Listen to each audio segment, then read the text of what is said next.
Welcome back to a special episode of the Collaborative IEP podcast. I'm Ashley Barlow, your host, and holy cow, you are in for a treat. I'm so happy you're here. That's how we always start. You, friends, are in for a treat with this episode.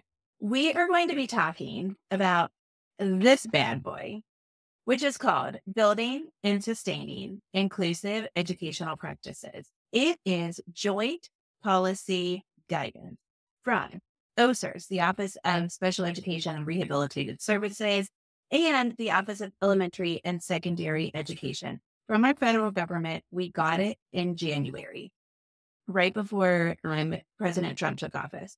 And what it is it is like a Bible, a summary of inclusive practices as interpreted by those two offices vis-a-vis two really important laws. IDEA, the Individuals with Disabilities Education Act, which is kind of like which is our big special education law, as well as ESEA, which is the Elementary and Secondary Education Act of 1965. So what this document does is it goes through in 52 pages. It goes through where inclusive practices and ideas and concepts are in those two laws, and then breaks it apart. So at the beginning of this document, and therefore of this episode, we are going to go through those two laws, and we're going to talk about where those concepts exist in those two laws. Then we are going to go through practices that schools can do and should do according to our federal government, which is so exciting, in order to practice inclusion. If you have an inclusion undertone or overtone, right? Like if inclusion is smacking your team in the face right now, or if, you're just kind of always advocating for more inclusive opportunities for your students, your children, your patients, the people that you love and treat and appreciate with disabilities that attend school, you are not going to want to miss this episode. And frankly, you might want to read this jobby. I am going to attempt to summarize it in a way that makes sense and that gives you specific references. So if you want to print it out, we'll put the link in our show notes to the document. If you want to print it out and or save it, I would highly recommend it for two reasons. One, I'm going to give you page numbers as we go through. So like if you want to print it out and follow along, you are certainly welcome to do that. Number two, sometimes what we'll see is these policy documents, dear colleague letters, these things go away. So different administrations will come in and they will scrub their websites of previous administration's stuff. You might remember that we all kind of freaked out about that during COVID. People were like, we've lost everything that have to do with blah, blah, blah. So when we have these things saved, then we aren't as worried about that. Remember, this is why this is important. Policy documents are not legally binding, but they have great arguments in them that you can make.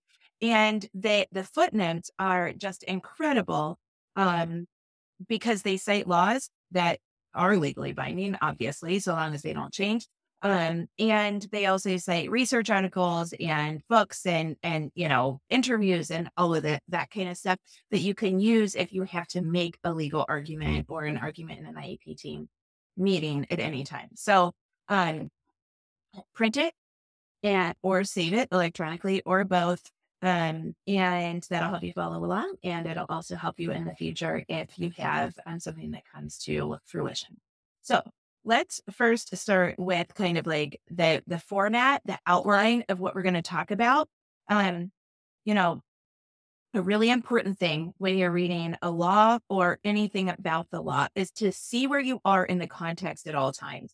So I think it's really important whenever we go into any of these things to look at our roadmap. Now, whenever I listen to a presentation and they start talking about the roadmap, I'm like, advance. I don't want to listen to it. Just tell me and we'll get started.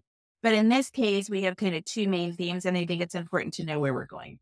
So the title of the first theme is the ESEA, the Elementary and Secondary Education Act of 1965, and IDEA, have requirements that align with inclusive educational practices. So we're going to go into the laws. And then the second main theme is that we are going to be looking at guiding principles for implementing inclusive educational practices. So we're going to be looking at UDL and other principles to help us with inclusive practices. Okay, so that's straight for the table of contents. I think it helps.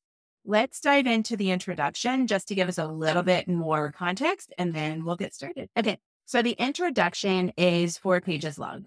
We are not going to focus on pages 3 and 4, which give us a bulleted list on educational practices that are considered to be inclusive, simply because I think it's a nice bulleted list, but we will talk about those principles when we get to the second portion of this document.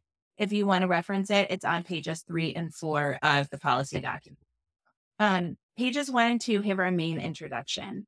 A little note before we dive in, and that is occasionally I'm going to read to you.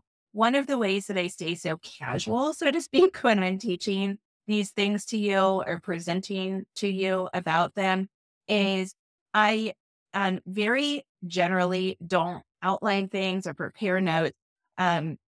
In this case, what I've done is I've underlined a lot, I've highlighted stuff, and then I've annotated. You learn how to annotate. I learned how to annotate in law school. Griffin learned it as a junior in high school in AP research. But basically, you read a paragraph, you summarize it in the margin. Read a paragraph, summarize it in the margin. And so I'm going to present to you mostly from my annotations, but there are some things that I think are really, really great quotes that I'm actually going to read to you because I think you're going to be able to use them. And from the introduction, generally speaking, I'm going to read just a little bit to you because I think they're really good quotes and they also are pretty simple and give us a lot of context. Okay. Diving into the introduction. The first thing is, remember, we're talking about 2 laws. We're talking about ESEA, which is the Elementary and Secondary Education Act, which was signed into law in 1965. And we're talking about IDEA, Individuals with Disabilities Education Act, which was signed into law with a different name in 1975. Okay, a little bit of history about ESEA. President Lyndon Johnson signed it into law in 1965. And we had a really nice quote from him. He said that full educational opportunity should be our first national goal. So that's pretty darn exciting. IDEA was signed into law in 1975 by President Gerald Ford. Now, I think 2 really cool quotes come up in the next paragraph. Disability is a natural part of the human experience. Almost 45 million adults in the United States have a disability, and nearly 7.9 million students ages 3 to 21 received special education and related services under IDEA in the 2023 to 2024 school year, representing over 15% of all children enrolled in public schools. We're talking about a very large population of humans. Then it goes on to say a little bit later that the ESEA requires that states and LEAs, local education agencies. So LEAs are your school districts. Okay. So like generally speaking, your schools. And in some states, I know they're called school divisions. That states and LEAs apply the same challenging state academic standards to all public schools and public school students, including students with disabilities. And then there's a little parenthetical there. And so super duper important thing. So we're going to draw on that principle from ESEA that says that we have to have the same standards for students in the gen ed population and students in the special education population. And then we have this really nice quote from Congress that came when they reauthorized IDEA in 2004. And what it indicates is the vast majority of students with disabilities can access the general education curriculum and perform at the same level as their non-disabled peers if given the appropriate accommodations. This coordination ensures that students with disabilities benefit from such efforts and that special education is viewed as a service rather than a physical location. Okay, so those are kind of the foundational things that we get from the introduction, which kind of set the stage for what is to come. So we are going to dive into part 1. Remember, there are 2 parts, and part 1 is really looking into, ESEA and IDEA, and how those two laws align with the concept of inclusive education. So let's get started. We are going to start with information about ESEA. That is going to fall on pages 5 to 12 of this document, and then we're going to move into IDEA. Okay, this is going to start off with some kind of boring regulations, systems, etc. And then we're going to get really practical. So we're going to start off with the laws. It's really important that you know the legal framework. Remember, I always tell my clients, I'm advising my clients under the framework of the law.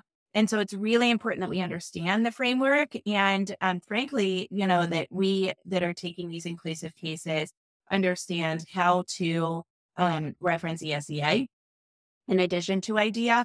And then we can apply the practical things. So that's where we are right now. So generally speaking, both laws require that there are systems in place by state agencies like the Kentucky Department of Education or, Ohio Department of Education.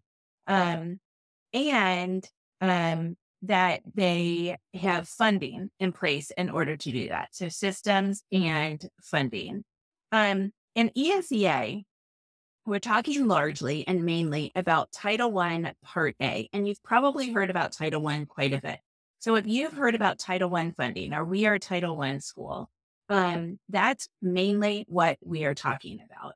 So in my district in Northern Kentucky, we get Title I funding for specific targets, I believe. We don't get Title I funding for school-wide initiatives. And we're going to talk about what that means and what that is. But when you hear Title I, we are talking about money from the ESEA. And remember, it has these inclusive undertones. So again, Title I of ESEA focuses on those statewide goals and the accountability systems, as well as assessment systems that provide what it says is comparable public information for every public school in the state. And then IDEA kind of focuses on SAFE and the pillars of a SAFE and the pillars of IDEA. So, okay.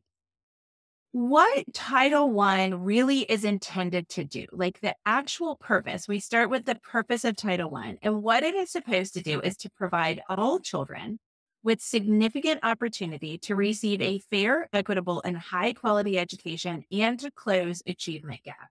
So we have this law, and that's what it does. Well, when we think about achievement gaps, we're like, yes, because guess who is a big part of achievement gaps statistically? Students on 504s and students on IEPs. So under Title I, what has to happen is states have to make their state guidelines, right? So you can go right now and you can Google, in my case, I would Google Kentucky state guidelines or state standards for all 4 content areas if you've got an elementary school student. So you can do social studies, language arts, reading, and math. Science. Sorry, language art. Reading is part of language arts. And you can pull up the state standards. What that's going to show you is what are first graders learning in Kentucky? What are fourth graders learning in Kansas, right? I do this a lot for my students when I'm developing IEPs. I'm like, well, what are the other kids learning? And then if we need significant modifications to the curriculum, how are we going to modify it? What curriculum is then going to be appropriate to teach the student about factorials or something? Let's say factor trees, beginning of 7th or 6th grade math in Kentucky. How are we going to teach Jack Barlow with an intellectual disability factor trees in math, and how are we going to make that applicable to him? And the answer was multiplication with a calculator. So you can go and you can look at those state standards. So what Title I says is that schools have to adopt challenging academic content standards. And then they have to define, like, basically, what are kids in this state going to be able to do?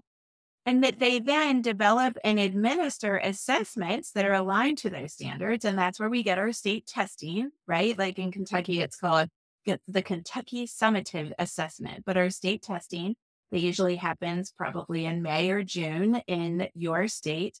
And And then they have to adopt academic achievement standards that are aligned with all of that in order to say, yes, check, our students have met mastery. Okay.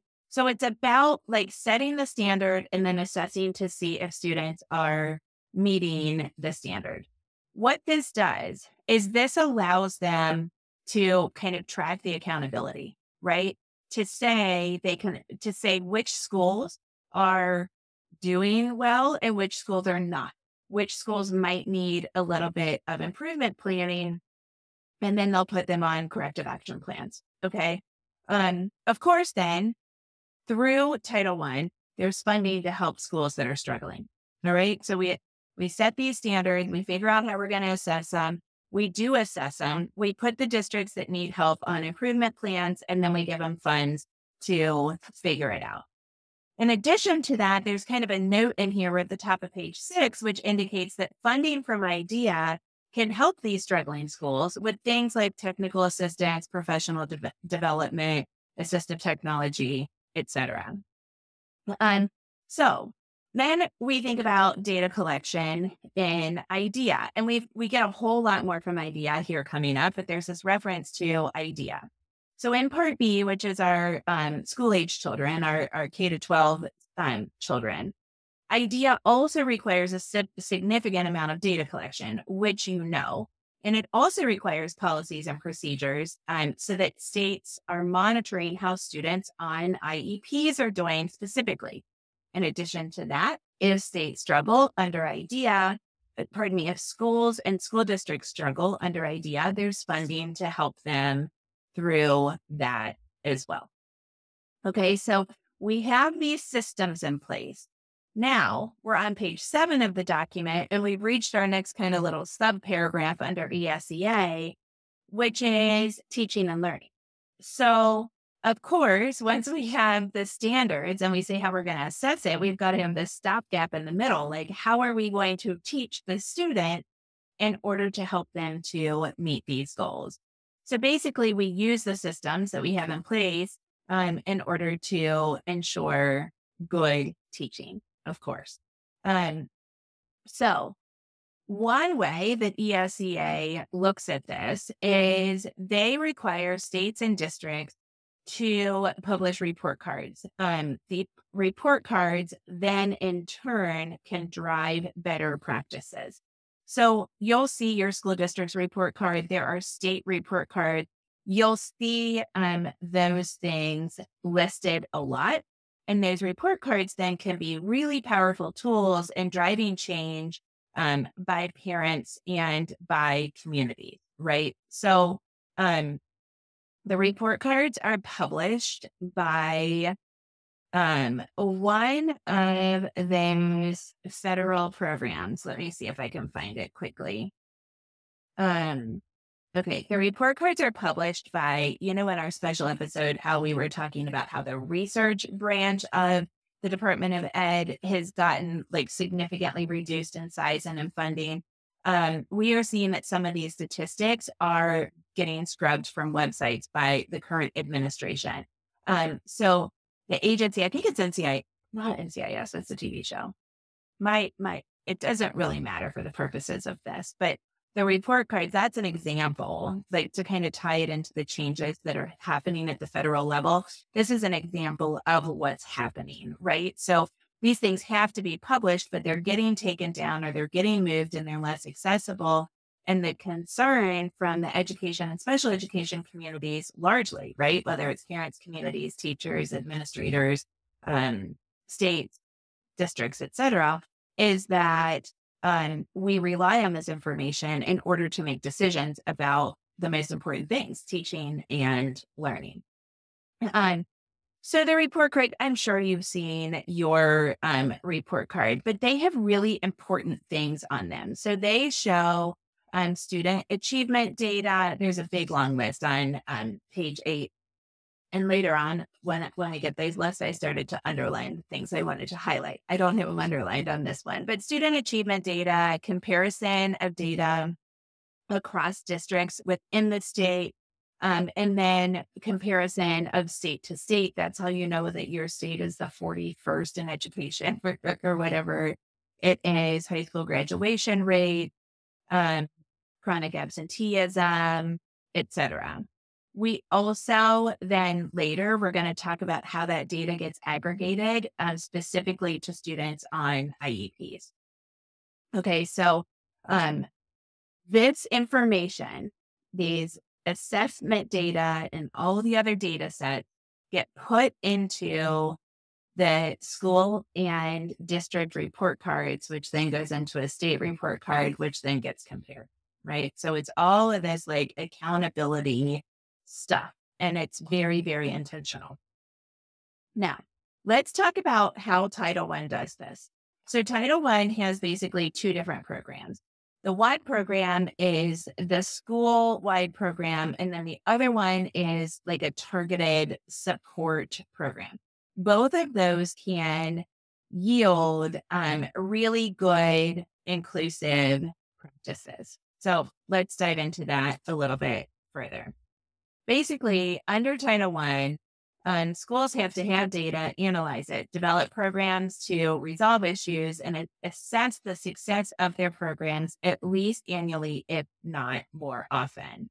The program requirements, I'm going to read you the quote because I think it's really helpful from an inclusive standpoint. Remember, we're especially looking at schools that are struggling. So the plans have to contain descriptions of how methods and instructional strategies that the school intends to use will strengthen the academic program in the school, increase the amount of quality learning time, and help provide an enriched and accelerated curriculum, which may include programs and activities necessary to provide a well-rounded education. It's part of this process. Schools must examine whether students with disabilities are failing or are at risk to meet the challenging state academic standard. Hallelujah. Now we've got something in the law that says that we not only have to meet these standards, but we have to see if students with disabilities are meeting these standards. We've got to be able to tie kids into the general education curriculum. And if they get access to the general education curriculum, it only makes sense that they get access to the general education environment. So huge, huge component to inclusion in ESEA. Then, and it also indicates, majorly important, that schools can consider UDL, MTSS, and PBIS in their plan. Now, we're going to take a pit stop here and we're going to talk about how exciting it is to not only have this information, but to have more information, right? Because this is huge. This is saying that kids get access to the general education curriculum under ESEA, and that students with disabilities not only get it, but schools have to figure out whether or not they're getting it, and if not, how they can improve it. And they can use Title I funds in order to get them access to Gen. So at the end of the quote that I just read you, we get a footnote, and those footnotes go from 68 to 72. So what I'm going to do, we're on page 10, is I'm going to go back to the back of this document, and I'm going to look at 68, because again, this document is not legally binding, but we're going to get some legally binding stuff here in a second. So I'm going to go to footnote number 68, which is on page 47 of this document. And lo and behold, we get something that's legally binding, because we get section 1114 of the ESEA. Well, folks, that's a law. So what we learn is that this statement, this concept is in fact in the law. And you don't have to be able to read the law, because the United States Department of Education, through the Office of Primary and Secondary Education, as well as the OSERS office, has interpreted it for it. And so now you've got an interpretation of the law, but you have the actual law in footnote 68. And then if we continue to go through, we're going to see some really good additional information. So 68 is a cite to the law. 69 is a cite to a guidance document called Supporting School Reform by Leveraging Federal Funds. And in this case, it's talking about Title I fund. And so that's super helpful. And then in 70, we get our first reference to UDL, Universal Design for Learning.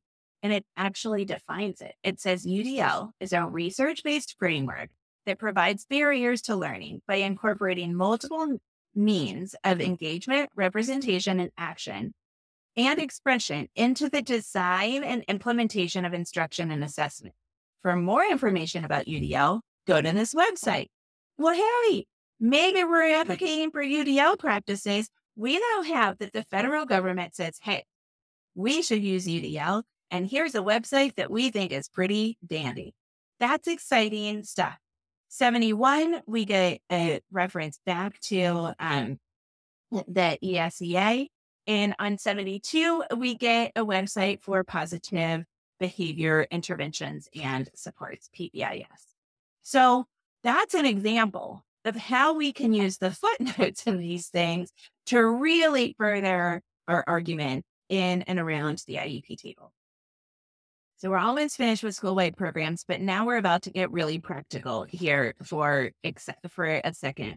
So these school-wide programs can come, for example, in the form of a program to support PBIS.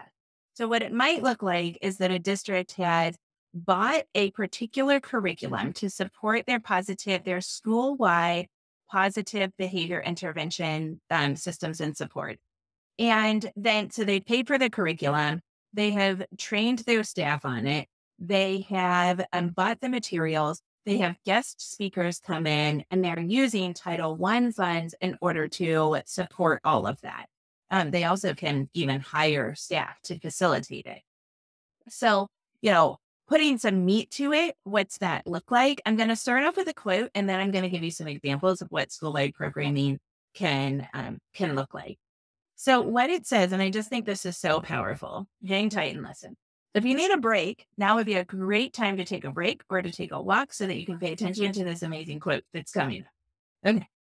Inclusive educational practices help remove barriers to learning, utilize evidence-based interventions and instruction that support students' academic and social emotional learning, value and promote students with disabilities learning alongside their peers without disability, and create a learning environment where each student feels a sense of belonging. Folks, the federal government just said that inclusion should yield a sense of belonging. Oh my gosh, I'm so excited. Inclusive educational practices often serve as the foundation for cultivating the rightful presence of all students by recognizing their inherent value.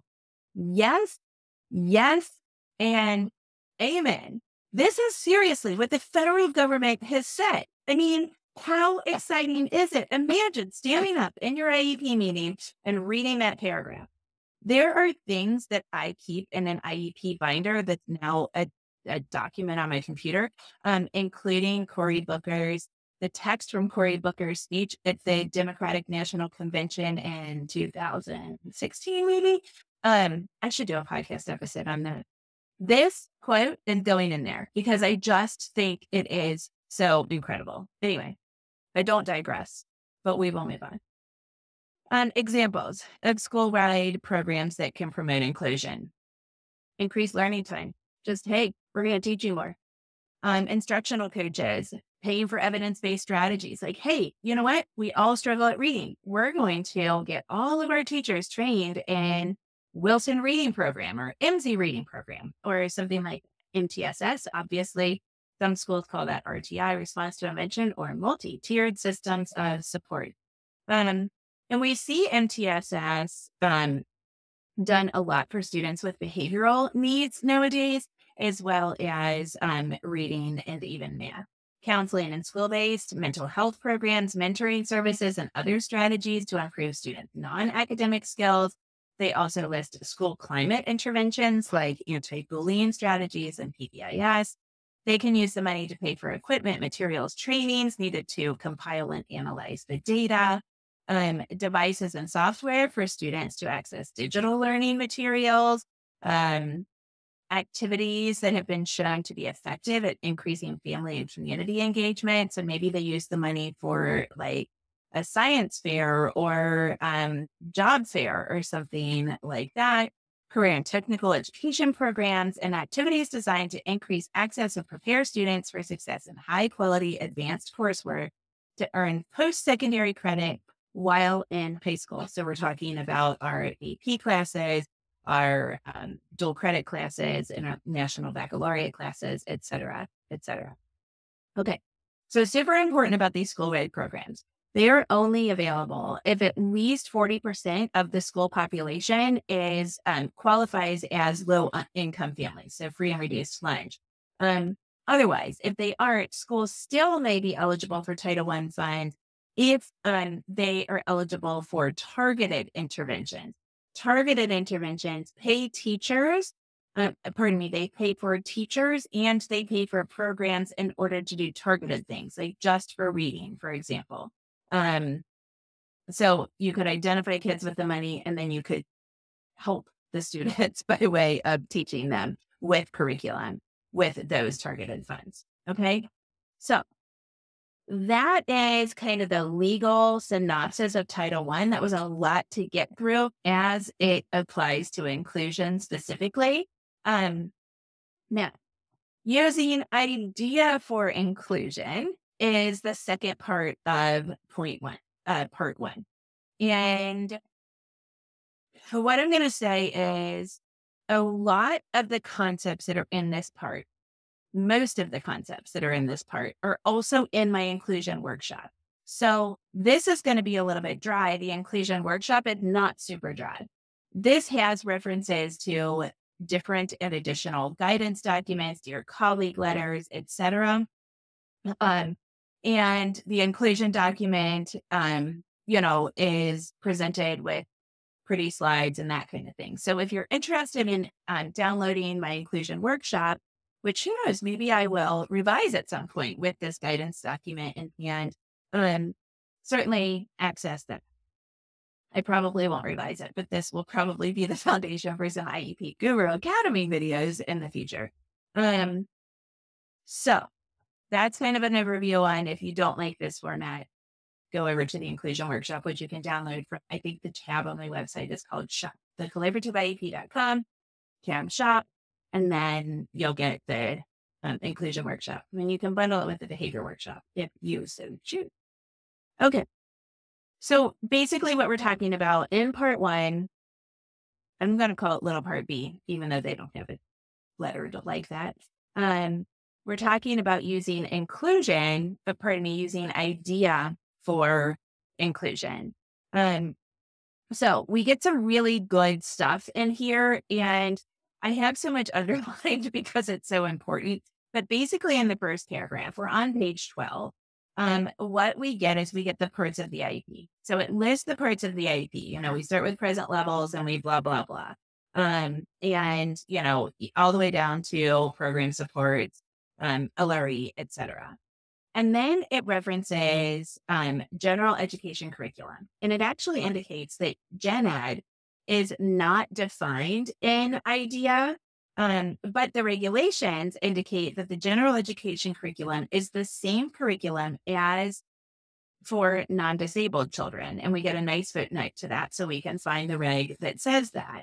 And then it says that the department has defined general education curriculum as a curriculum that is aligned with the state's grade level academic content standards for the grade in which the child is enrolled. And we saw that was also kind of the key to ESEA. Then I want to read you something because I think this is super good. This is from some guidance on placement, least restrictive environment inclusion from 2025 that the Department of Ed put out. It says, in order to make FAPE available to each eligible child with a disability, the special education and related services, supplementary aids and services, and other supports in the child's IEP must be designed to enable the child to advance appropriately toward attaining his or her annual IEP goals and be involved in and make progress in the state general education curriculum based on the state's academic content standards for the grade in which the child is enrolled. Yes, that is true. And so we get that the guidance document is referenced, that's footnote number 88. Now, as you were reading that, you probably were like, oh, that sounds a little Andrew-y. So we had this awesome case that the Supreme Court decided called Andrew F. versus Douglas County School District, I think. And what Andrew F. said is that students with disabilities are entitled to appropriately ambitious goals and challenging objectives. Two nice quotes from the Andrew case. And this document says, yeah, that's also what Andrew says. And so we get a therefore. I'm going to read to again. Thus, because of IDEA and then because of Andrew, right? Thus, in order to make FAPE available to each eligible child with a disability, the child's IEP must be designed to enable the child to be involved in and make progress in the general education curriculum. Woo-hoo! Confetti. That's what it says. And that's an argument that you can make even if this document doesn't say it, because they're like, well, that's not legally binding. Yeah, but the law says it, and here's the argument for it. I can make the same argument. So then it goes on to give us the definition of special education and specially designed instruction. But it also stresses the importance of using state standards in there. So basically, special education, as you know, it's specially designed instruction, which it tailors, to the unique needs of the child, the content, methodology, or delivery of instruction that is needed in order to ensure access to the general education curriculum. Okay. And then later we learned that they also have to make meaningful progress. So now they say, and then in addition to that, we need supplementary aids and services in that IEP in order to help the child make that appropriate progress. And my thing says to read this to you, so I must have thought it was a good quote. Supplementary aids and services are defined as aids, services, and other supports that are provided in general education classrooms, other education-related settings, and in extracurricular and non-academic settings. Don't forget, your aid can go with you to chess club. To enable children with disabilities to be educated with non-disabled children to the maximum extent appropriate and blah, blah, blah, blah, blah, blah, blah. It cites the regulations, my favorite of which is 34 CFR 300.116. Carry on. SAS may include supports to address environmental needs. For example, preferential seating, minimizing distracting classroom displays, pacing instruction, for example, extending time, providing breaks and engagement with instruction and assignments, and accessing assistive technology, instruction materials provided in alternative formats like digital text or braille, breaking longer assignments into smaller parts, providing directions clearly, and checking for understanding. Yeah, all of that is true. That's all of the regs. It's all best practice. We get good definitions of program supports, program modifications, and it even says, ladies and gentlemen, that LEAs can in fact utilize paraprofessionals to provide supports for students with disabilities. And that falls, yes, under program modifications, because adding an aid to your IEP is one of those supplementary aids and supports. This is hugely important. So many times. And listen, this is hilarious. They thought that this part was so important that they put it in here twice. It's literally like, it wasn't proofread very well.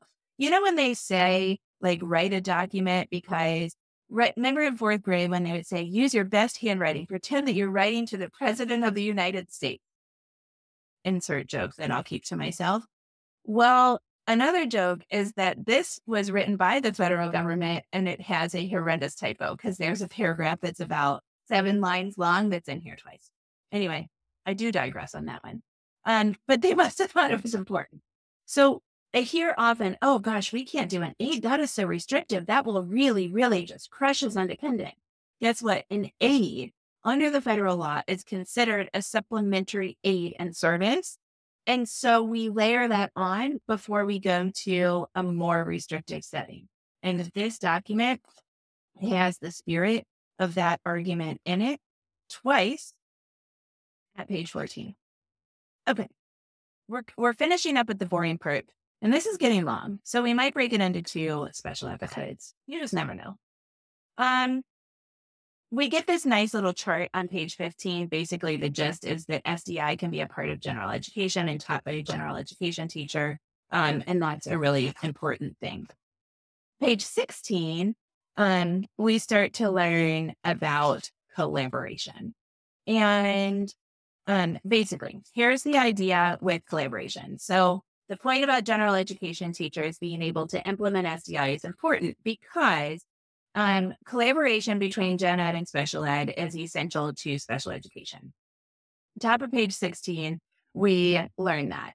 And it says that often results in improved academic and social outcomes. So did you know that nearly 70% of students that are on IEPs are in the general education classroom over 80% of the time? And so what the OSERS is saying in this particular document is, therefore, the value of meaningful collaboration between special education and general education, as well as shared responsibility, is essential. They say it cannot be overstated. And obviously, that's really true. So we get a really nice list of people that can collaborate, including parents. Yay.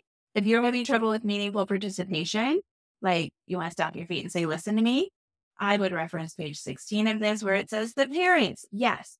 Parents should collaborate and should be, hopeful members of the IEP team. But essentially, we get this really nice thing that stresses the importance of input and collaboration of general education staff. And then it indicates that the general education staff and related service providers, our PTs, OTs, orientation and mobility folks, must know their specific responsibilities regarding instruction and implementation of accommodations and modifications, because that helps immensely. Okay. We get on page 18 a really nice list of professional development opportunities. I had a couple underlined, but this is taking too long, so you can reference that for yourself. And now, as we approach the end of part 1, it's time for story time, because there are so many amazing quotes on pages 19 and 20 of this guidance document that I'm going to read them to you. I just think they're too good, and it's possible that you are going to read it yourself. And so you need to hear them because they're incredible. So the title of this little section is about school climate. And what we're talking about here is improving learning environments through inclusive educational practices. Listen very carefully. By providing a climate that is respectful and trusting, support meaningful access, engagement, and foster participation, foster learning and social emotional development, and creating a sense of belonging for all students, including children with disabilities. The IDEA and the ESEA can improve learning environment. That's so good. Okay. So basically what it all starts with is it starts with an LRE, the least restrictive environment place in setting. So, this idea that like LRE is not a place, but it is services. Special education is not a place. It is a set of services. So this is a really nice paragraph on that. OSAP has clarified that IDEA's LRE provisions require that IEP teams thoroughly consider the full range of supplementary aids and services in light of the student's abilities and needs that could be provided to facilitate the student's placement in the regular education environment to the maximum extent appropriate and ensure that they are documented in the child's IEP. IEP teams have to consider program modifications or supports for school personnel And the IEP has to include, to the extent, the IEP, pardon me, has to include an explanation of the extent, if any, to which the student will participate with students without disabilities in the general education class, will not participate with in their gen ed classes. Further, a student with a disability cannot be removed from education in age-appropriate general education classrooms solely because of the need for modifications in the general education curriculum. Therefore, the full range of supplementary aids and services that could be provided to facilitate the child with the disabilities placement in the general education classroom must be considered. Now, in order to provide a FAPE, the following people have to make the decision regarding LRE. A group of persons knowledgeable about the child, the meaningful of the evaluation, the meaning of the evaluation data, and the placement options, including the parent. And the LRE decision, the placement decision, has to be made on a case-by-case basis, depending on each child's unique needs and circumstances, and based on the child's IEP. And that starting point for considering placement in the LRE for a child with a disability is placement in the general education classroom of the school that the child would attend if the child were not disabled. And then you would follow a continuum of placement. Ladies and gentlemen, in whatever year it was, 2010 plus 3, 2013, if this document existed, my life would have been so much better because it didn't exist. And I had to find all of these provisions in the law, in the regulations, in other guidance that wasn't nearly as comprehensive. It was stressful. It was hard. It was long. It caused me to scream at my family for 48 hours and to walk with trembling hands and shaky heels into the superintendent's office with a demand letter that was very poorly written because this didn't exist. This is incredible guidance for the lay person. That paragraph basically just summarized what IDEA says about inclusion, and I just think it is really, really incredible. One last paragraph, and then we'll take another break, and then we'll move on to part 2, which is like the practical application of these things. So the last thing that this says is, OSEP reaffirms that placement decisions must be made solely on factors such as must not be based solely on factors like category of disability. Disability placement does not drive services, people. Disability category does not drive services or placement. Severity of disability, availability of special education and related services, configuration of the service delivery system. You can't say you got autism, you go to the autism room. Availability of space. Oh, we don't have that classroom here. Or administrative convenience.